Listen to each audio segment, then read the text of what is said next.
అందరికీ నమస్కారం. శ్రీ శ్లోకరత్న ఛానల్కి స్వాగతం. ఇవాళ మనం విష్ణు సహస్రనామంలో 9వ శ్లోకం నేర్చుకుందాం. ఈశ్వరో విక్రమీ ధన్వీ, ఈశ్వరో విక్రమీ ధన్వీ, మేధావి విక్రమః క్రమః, మేధావి విక్రమః క్రమః, అనుత్తమో ధురాధర్షః, అనుత్తమో ధురాధర్షః, కృతజ్ఞః కృతిరాత్మవాన్, కృతజ్ఞః కృతిరాత్మవాన్. ఏ ఏ నామాల్లో మహాప్రాణాక్షరాలు ఉన్నాయో తెలుసుకుందాం. ధన్వి, మేధావి, దురాధర్షః.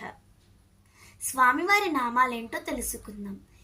ఈశ్వరః విక్రమీ ధన్వి, మేధావి విక్రమః క్రమః, అనుత్తమః దురాధర్షః, కృతజ్ఞః కృతిః ఆత్మవాన్. స్వామివారి నామాల అర్థాలేంటో తెలుసుకుందాం. ఈశ్వరః సర్వశక్తి సంపన్నుడు, సర్వమును శాసించువాడు, తనను ఆశ్రయించిన వారిని రక్షించువాడు. విక్రమి విశేషమైన శౌర్య పరాక్రములు కలవాడు, అనగా విశేషమైన పాదముద్రికలు కలవాడు. ధన్వి ధనస్సు ధరించినవాడు. మేధావి ఏకకాలంలో సర్వ విషయ గ్రహణ శక్తి సామర్థ్యం కలవాడు. విక్రమి విశేషమైన శౌర్య పరాక్రములు కలవాడు, విశేషమైన పాదముద్రికలు కలవాడు.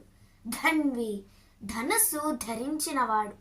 మేధావి ఏకకాలంలో సర్వ విషయ గ్రహణ శక్తి సామర్థ్యం కలవాడు.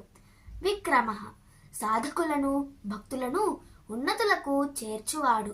క్రమః సర్వత్ర సంచరించువాడు, నియమానుసారం సంచరించువాడు. అనుత్తమః తనకంటే గొప్పవారు లేనివారు, అనగా తనను మించిన వారు లేరు. దురాధర్ష రాక్షసాదుల చేత ఎవరి చేత జయింపబడని వారు. మనలో ఉన్న చెడు గుణాలను నామస్మరణ చేత నశింపజేయువాడు.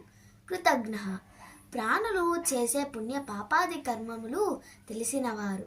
శ్రద్ధాభక్తితో ఇచ్చిన చిన్న చిన్న కానుకలను స్వీకరించువాడు.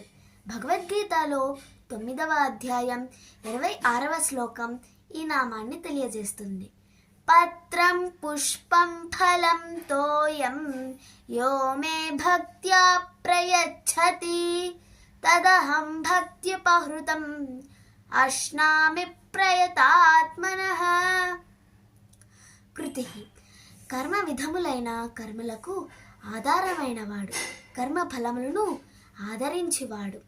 ఆత్మవాన్ తన వైభవము అనగా తన మహిమయందు సర్వదా సుప్రతిష్ఠుడై ఉండువాడు.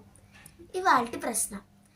విక్రమి విక్రమః క్రమః ఒక అవతారాన్ని తెలియజేస్తాయి. అది ఏ అవతారం? మీకు తెలిసినట్లయితే కామెంట్ బాక్స్లో కామెంట్ చేయండి.